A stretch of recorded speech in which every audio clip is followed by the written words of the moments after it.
Saludamos en la mañana de hoy al profesor e historiador de nuestra ciudad de Colón, el señor Alejandro González Pavón. ¿Cómo le va? Gracias por venir. ¿Qué tal? Buenos días, gracias por la invitación. No, por favor, Ale, la idea justamente es hacer un breve repaso, aunque contundente, de todas las novedades, de todo lo que ha ido surgiendo.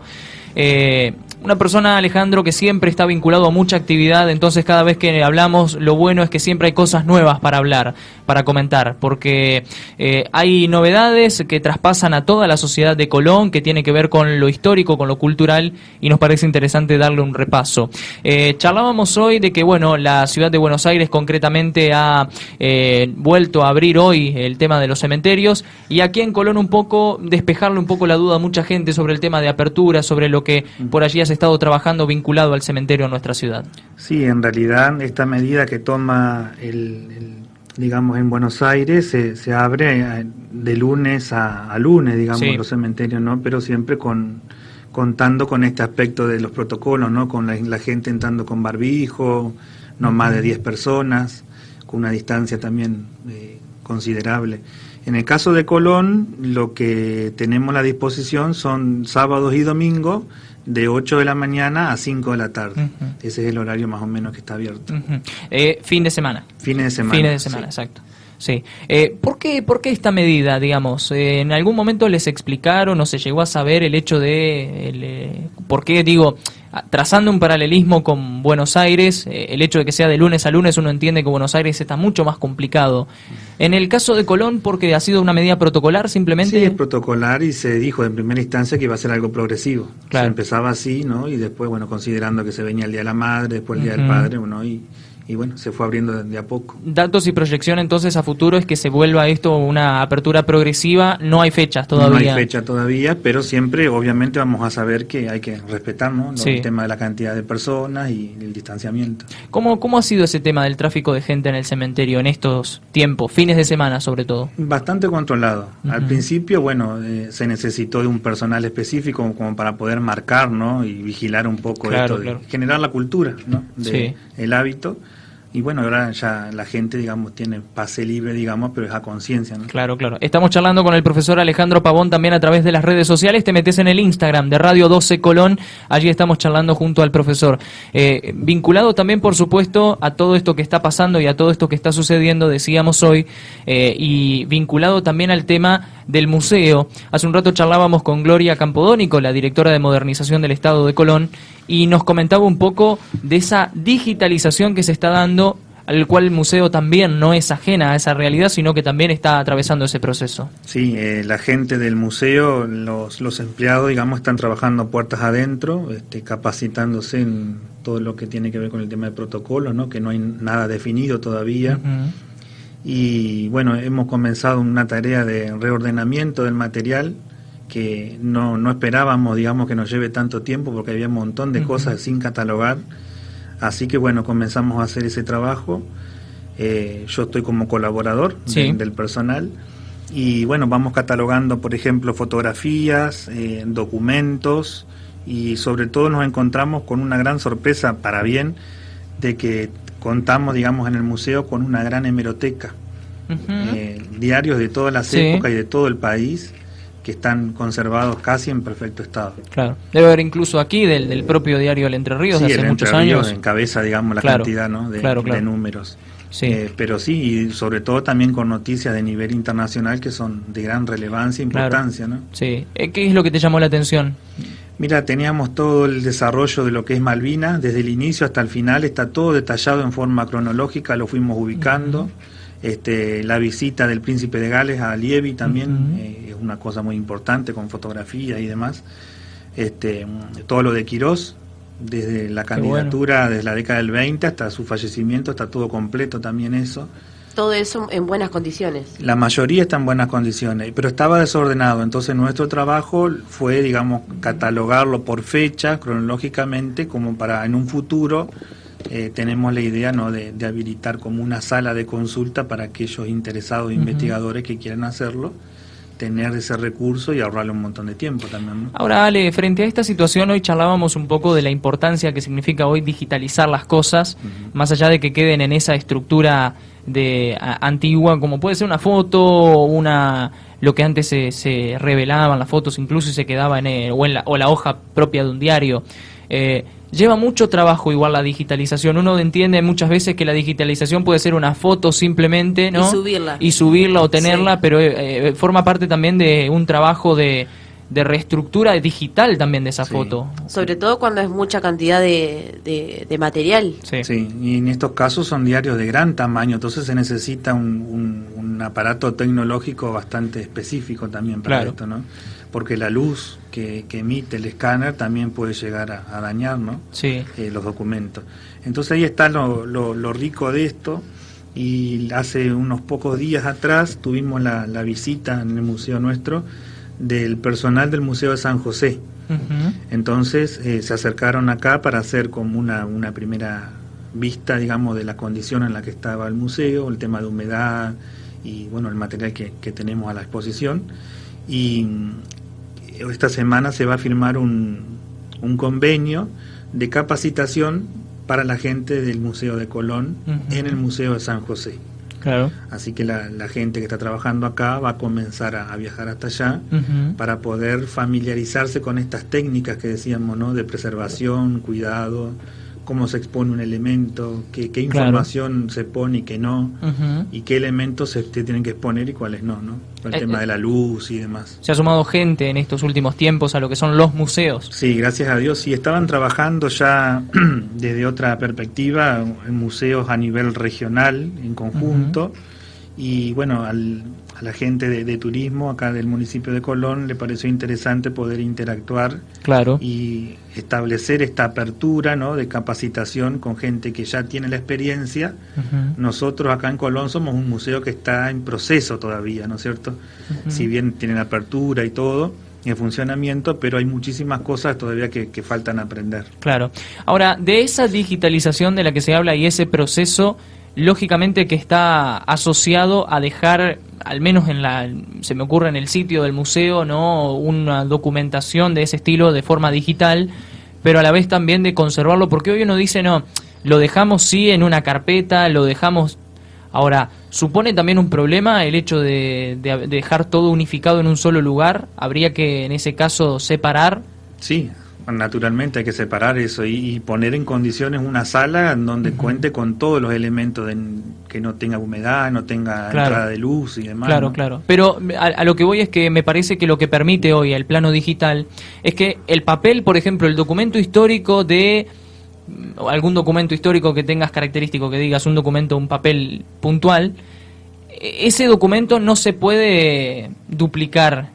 A ver, se puede duplicar, pero digo, el original queda en un solo lugar. Sí. Ahora, esa digitalización sí puede quedar en tu lugar, en tu poder, en el poder de otra persona. Digo, eso es lo que también me parece como una ventaja, el hecho de poder dividir ese documento original. Claro, sí, eso pasó, por ejemplo, con los archivos de la parroquia. Se digitalizaron los archivos de bautismo, de casamiento, de entierros, y una vez que se digitalizó, la persona que va a buscar ese dato se le da en formato digital. Claro. Entonces el documento original ya queda en desuso, digamos, y resguardado. Claro. Me parece algo lindo, me parece algo correcto de lo que está pasando.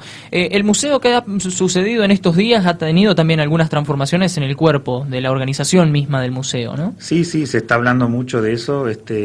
Hay una nueva línea, digamos, que se quiere establecer de trabajo justamente con esto del Museo de San José, que me parece muy interesante a la hora de plantear, ¿no? esta nueva visión de los museos en función a esta pandemia también, ¿no? Sí. Porque esto nos ha cambiado a todos, no solamente en el aspecto educativo, sino también en el histórico.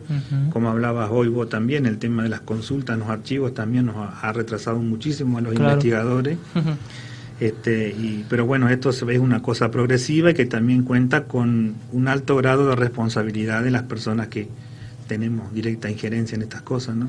Escuchándolo, Alejandro, digo, siempre hablamos, ¿no? de todo lo negativo de esta pandemia, de esta cuarentena, pero digo, la cantidad de cosas que se han hecho y que se están haciendo, que tal vez en un momento no se había pensado, al menos para este año, modificar o acomodar, organizar. Creo que ese es el lado positivo también de toda esta pandemia, ¿no? Sí, y sobre todo yo digo el trabajo colaborativo de la gente. También. En cada uno de estos aspectos, ya sea el cementerio, por lo menos en los que estoy involucrado yo, ¿no? El cementerio, el museo y el tema de la cartelería histórica, es un trabajo que siempre se pensó desde el trabajo colaborativo. Distintos profesionales o gente común que aspira a colaborar es bienvenida siempre. No es el trabajo de uno solo. Entonces ahí está lo rico, me parece, y que esta pandemia también nos llevó a pensar las cosas de esa manera. Yo necesito del otro para poder construir. Sí.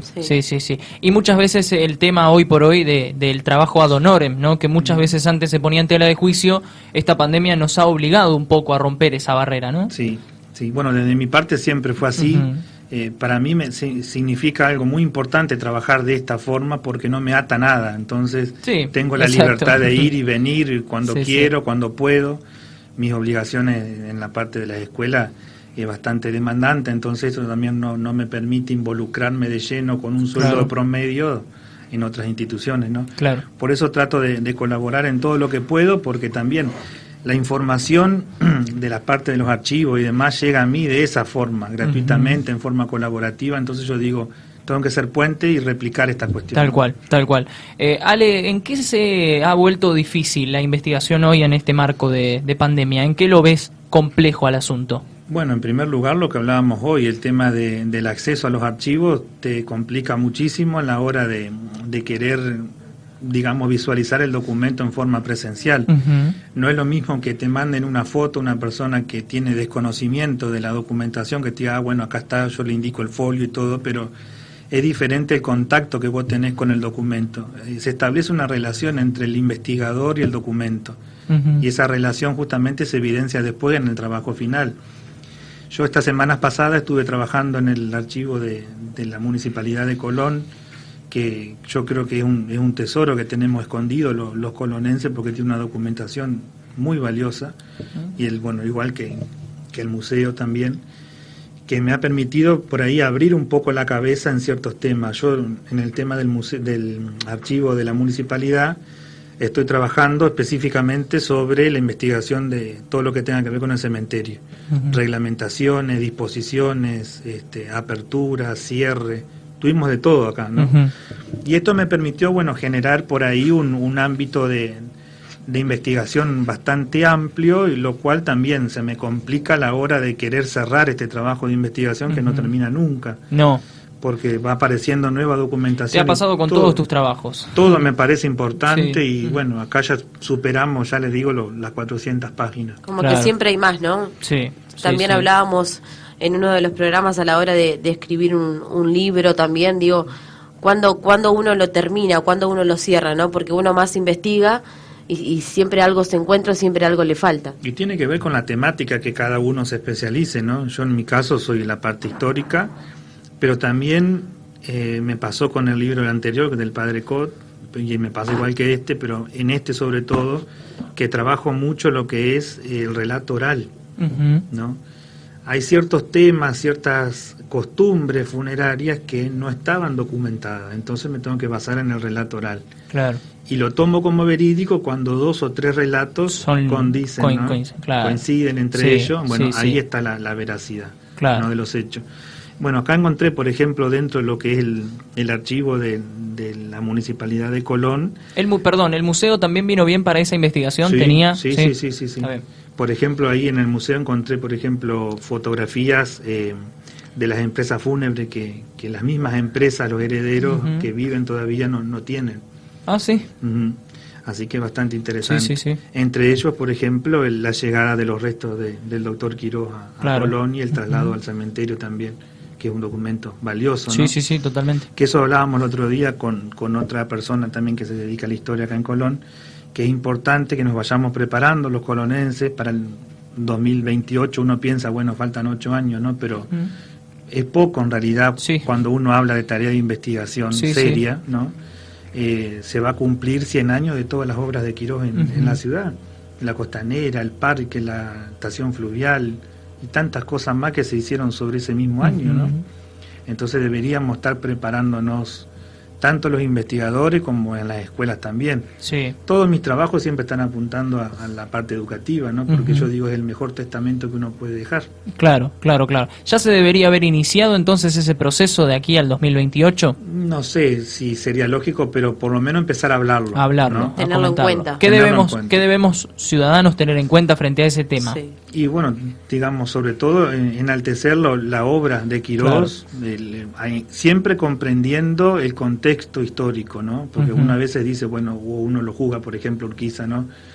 Por sus decisiones, por su accionar y demás, ¿no? Pero siempre hay que interpretar el contexto histórico de las personas, por qué eran así, Sí. ¿no? Era costumbre de la época, se hacía de esa manera y no de otra, y bueno, justamente que estos 8 años por ahí nos permitan involucrarnos de lleno y conocernos un poquito más a los colonenses y sobre todo a este colonense que nos identificó en todo el país como fue el doctor Quirós. Tal ¿no? cual. Y con esto del cementerio que te comentaba en el archivo municipal, bueno, vengo encontrando, por ejemplo, cosas que yo no sabía, ordenanzas y resoluciones que establecen la ampliación del cementerio, proyectos que quedaron en cajones y que nunca se llevaron a cabo, y un montón de cosas más que me fueron permitiendo a mí crear el por qué el cementerio es como es, ¿no es cierto? Y gracias a este trabajo que vengo proponiendo desde el 2018 en Banca Ciudadana, que propuse, ¿no?, a los concejales de ese momento que se declare el cementerio como un patrimonio histórico, cultural y turístico. Bueno, ahora retomamos este trabajo y hace 2 semanas atrás me estuvieron visitando un grupo de concejales actuales para interiorizarse sobre este tema, mi trabajo, y sobre todo el último proyecto que presenté hace 20 días atrás, sobre el pedido de declaratoria de ciertas tumbas, nichos y panteones como bien de patrimonio histórico y cultural. ¿Eso tiene algún avance, además de lo que ya se presentó? Yo presenté eso por mesa de entrada, se trató en sesión, pasó a comisión general, se trabajó en comisión y me fueron a visitar estos concejales. Bueno, calculo que esta semana ya va a haber definiciones. Sí, claro. Y creo que van a ser positivas. Lo que yo pido acá es crear un marco resolutivo que resguarde, ¿no? Que no cualquiera pueda ir a tocar una tumba, modificarla, pintarla, ¿no? Sí. Que mucho tiene que ver con los nombres de las calles de Colón y todo, ¿no? Llegás a esa conclusión y con ese trabajo porque ha pasado en realidad, por eso también se pide. Sí, están las pruebas, por eso quise que vayan al campus directo, ¿no? Claro, sí. Y bueno, y justamente también la semana pasada le presenté una nota muy similar, invitando a la directora de turismo y al director de cultura para hacer este mismo recorrido guiado por mí, mostrándole también estos aspectos, ¿no? Sí. Y creo que son distintas voces, ¿no? Y que uno puede ir construyendo, como les decía hoy. Alejandro, me quedo con esa parte que dijiste donde encontrabas distintos proyectos que nunca se dieron, que nunca se hicieron. Me imagino, o sea, vos preguntándote por qué no se hicieron, llegar a esas respuestas, a veces es un poco imposible, ¿no? Sí, es complicado a veces cuando solamente queda en un papel y después no tenés relación con otros documentos, ¿no? Y no sabés para dónde ir. Exacto. Pero bueno, está el puntapié, ¿no?, de que por lo menos se intentó y en muchos casos, bueno, por ejemplo, el tema de la instalación del agua corriente fue uno de los temas que quedó inconcluso y estamos hablando entre 1914 y 1917. Claro. ¿No? Sí. Ya más de 100 años estamos hablando. Sí, ¿no? Luz eléctrica. Primera Guerra Mundial, un contexto global bastante movido. Frente a lo que supone también cartelería histórica, se ha estado trabajando mucho, ¿no?, en ese sentido. Sí, también en relación con la Dirección de Turismo de la localidad hemos estado trabajando también en forma colaborativa con distintas personas. Y también hemos recibido el aporte de distintos profesionales, entre ellos el arquitecto Iribarren también, que participó de una reunión también con nosotros, dando su punto de vista, lo cual nos pareció también muy interesante, porque también nos encamina, ¿no? Porque el tener esta visión profesional del tema y la experiencia con otras ciudades, también hay cosas que son viables, hay cosas que no, entonces bueno, esto también nos enriquece. Y bueno, se está trabajando sobre esta puesta en valor de la cartelería, En primera instancia se va a renovar la cartelería que ya existe en Colón, que son entre 19 y 20 carteles. En algunos casos, bueno, se va a modificar el color que tienen, la cantidad de fotografías y en algunos casos ampliar o recortar la información también. Se me viene ahora rápido la que está ubicada, por ejemplo, en Plaza Washington frente al municipio. Sí. Esa es una. Esa es una, sí. Claro. Esa forma dentro de las 19 o 20 carteles que ya están. Sí, sí. Claro, claro. Después tenemos la propuesta, ¿no?, de ampliar, duplicar la cantidad de carteles con otros espacios que no tienen ninguna referencia y bueno, ya se presentó el programa general, la información que iría, las fotografías y bueno, todo lo que tenga que ver con... Y los sitios incluso en donde se colocarían. Exacto, eso ya está todo diagramado, incluso está localizado en la cartografía que armamos también. Claro. Este trabajo lo vengo haciendo en forma colaborativa con Silvia Zampayo, que es una señora que trabaja en turismo y que bueno, que fue una de las que me convocó para trabajar con este gran equipo que yo me siento muy cómodo porque valoran la investigación, ¿no? Le gustan y están todo el tiempo consultando, es así, bueno. no es así. Bueno, ahí está la riqueza, ¿no? No, además trabajar en algo que sabes de por sí de que quedará en Colón marcado para siempre y que servirá sin dudas para futuras generaciones. Y hablábamos justamente de eso, ¿no? De las futuras generaciones hoy, del tema educativo, que se viene trabajando de una forma muy distinta. Yo creo que en tu caso, en el rol de docente, ha sido la primera vez que hay que volcarse definitivamente a algo nuevo. ¿Te resultó desconocido eso nuevo? Desconocido, intrigante, es un desafío que ¿Difícil? Al principio me negué, Sí. porque es romper una barrera, ¿no? Imagino, de intimidad, en cierta forma, porque también uno tiene que establecer una apertura dentro del interior de nuestras casas, ¿no? Para poder establecer una conexión con el otro. Bueno, justamente hoy arranco mi primer clase de Zoom, organizada por mí, así que estoy un poco nervioso con eso, pero encima son con niños de primer año, entonces es como que también hay que andar explicándole el tema de los protocolos, ¿no? De hablo yo, si quieres hablar levantas la mano, ¿viste? Sí. Son todas cuestiones que gracias también al trabajo colaborativo entre los directivos y los profesores también que nos vienen inculcando, dale, animate, tenés que hacerlo porque es importante que el chico te vea también a través de... Además no solo pensar en lo que hace uno, ¿no? Sino que también estar pendiente en lo que hace el alumno y qué es lo que no tiene que hacer y decirle esto sí, esto no, también es complejo eso. Y en esos minutos reducidos que te permiten 40 minutos tenés que saludar y explicar el tema y bueno, las dudas, porque haya, las dudas han sido muchísimas en este contexto. Bueno, en mi caso yo me manejo mucho con Classroom, que es otra de las plataformas, ¿no? En donde le voy cargando el material teórico, le explico todo en forma escrita, pero obviamente que se perdió esa conexión. Que te visualicen no es lo mismo, ¿no? Y en el profesorado también. Además que uno también como alumno, ¿no? Al tener una duda, no es lo mismo estar en la clase, levantar la mano y que el mismo docente te diga, el mismo docente te dice, si no entendiste te lo vuelvo a explicar. Y eso tal vez es muy difícil escribirlo, digo. Totalmente. Uno le manda un mensaje al docente que no entiende y tal vez se lo vuelve a explicar y no entiende y uno dice, no le puedo mandar de nuevo al docente que no entiendo. Y realmente que es uno de los motivos por el cual muchos estudiantes, al menos a nivel universitario, se echan para atrás. Ale, ¿cuántos están así en esa misma situación del rol docente? ¿Es más de la mitad por lo menos, a grosso modo, que se encontraron en esa circunstancia de lo desconocido? Yo diría que más de la mitad. Más de la mitad. Veníamos capacitándonos hace 5 o 6 años a nivel del Consejo de Educación con todas estas nuevas técnicas, pero decíamos, bueno, esto va a pasar dentro de 10 años. Cuando llegue, pensando en la aparición de los aparatos tecnológicos en las escuelas, cosa que no existe. Claro. ¿no? Pero con el tema conectividad, ¿cómo lo llevas? Con el internet puntualmente. Un 80% está conectado. Un 80%. En mi caso, desde el rol de preceptor, por ejemplo, en la mañana, el control que es un poco más estricto con los chicos, que soy el nexo entre ellos y los profesores, también, sí, un 80-90%.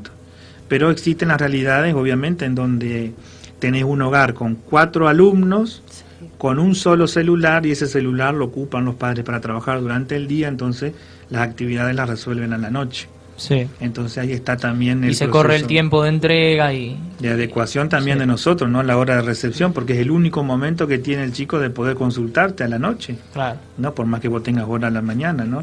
Sí, Entonces, bueno, en el caso de las plataformas para poder dar clases, el caso del Zoom o del Google Meet o de alguna de estas, ¿habías escuchado en algún otro momento o con la pandemia es como que todos arrancaron sí, conociendo? Yo creo que fue así. Con la pandemia se nos presentó esta claro. posibilidad y la realidad también. Y ¿no? en esos cursos que mencionás jamás se brindó la oportunidad de las teleconferencias o las clases virtuales. Sí, clases virtuales sí, Sí. pero no estos programas, digamos, puntuales así. Claro, claro. Y uno, ya te digo, lo tomaba, bueno, un nombre raro, lo anotabas, listo, y quedaba ahí. Sí. Y bueno, Hay uno después podía... tuvo que buscar el cuaderno donde lo había anotado. Exacto, exactamente. No, y después, bueno, gracias a las otras plataformas como YouTube que te permite, ¿no?, a través de distintos tutoriales, explicártelo del tema de cómo se usa, ¿no? Pero no es lo mismo que lo presencial. No, Jamás. No. Bueno, hablando con todo esto de lo digital, estamos trabajando con un chico también joven de San José, que es el que trabaja conmigo a la hora de elaborar material, ¿no es cierto?, digital. Estamos con la idea de armar, con relación directa al cementerio, un material audiovisual que ya elaboramos en enero de este año. Lo cargué también a la plataforma de YouTube para que puedan ver la gente un poco de lo que es, en resumen, la historia del cementerio de Colón, pero ahora vamos a empezar a armar por capítulos.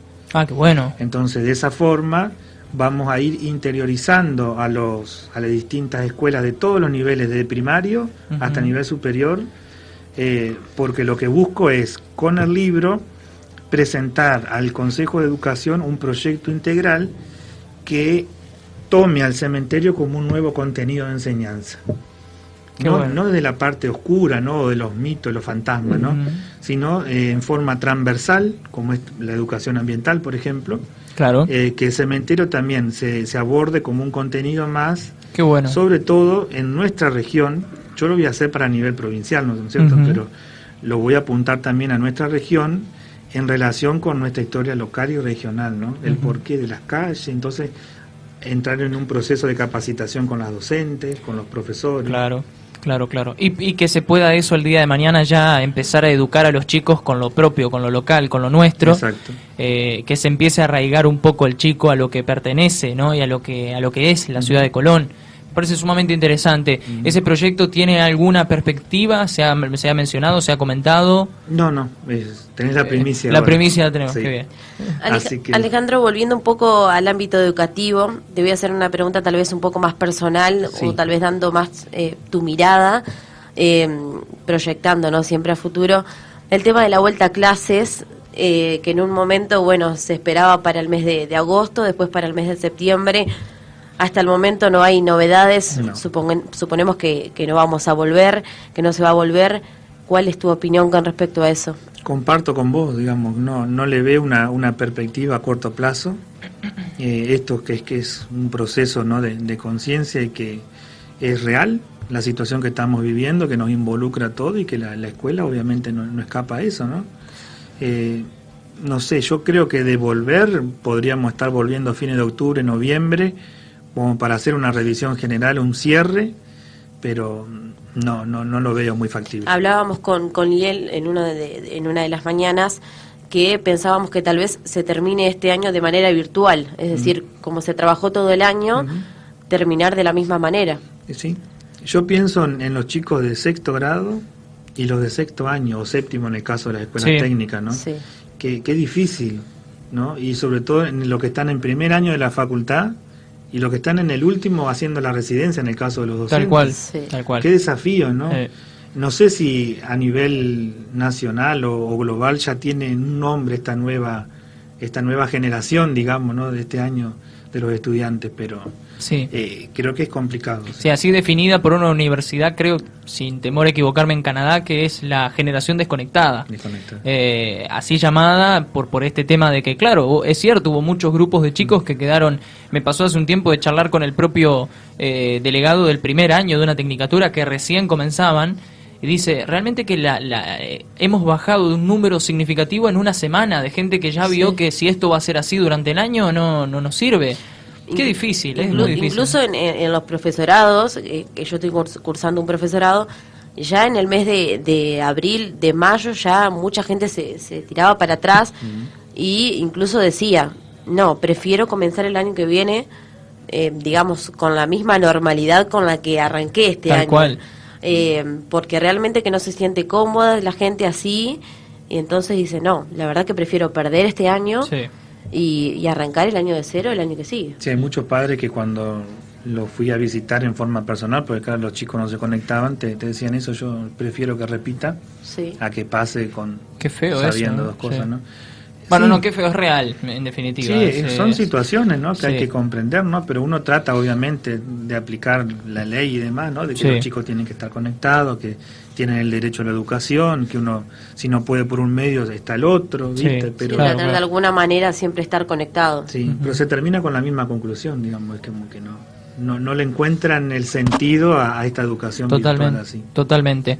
Ale, un gusto como siempre, un placer realmente haberte Gracias. visto y haber podido charlar con vos sobre distintas razones y cuestiones. ¿Te quedó algo en el tintero por ahí para mencionar que tal vez no se nos ha pasado por alto? No, Quedó todo prácticamente cubierto. estuvimos hablando de la mayoría de los temas. Excelente, excelente. Gracias nuevamente por venir. Gracias a ustedes. 11:04 de la mañana, hacemos una breve pausa y ya estamos con el tango de las 11. Estamos charlando en breves minutos con Marta, también una gran colega suya. Estaremos conectados escuchándola. Y un muy feliz día también para usted. Muchas Hoy gracias. es el día del lector, así que bueno, en gran parte, obviamente que no solo lector, pero digo... Feliz días a ha ellos, leído- que Tal cual. no tendría sentido mi rol como investigador si no tuviese lectores, ¿no? Sino, exactamente, tal cual.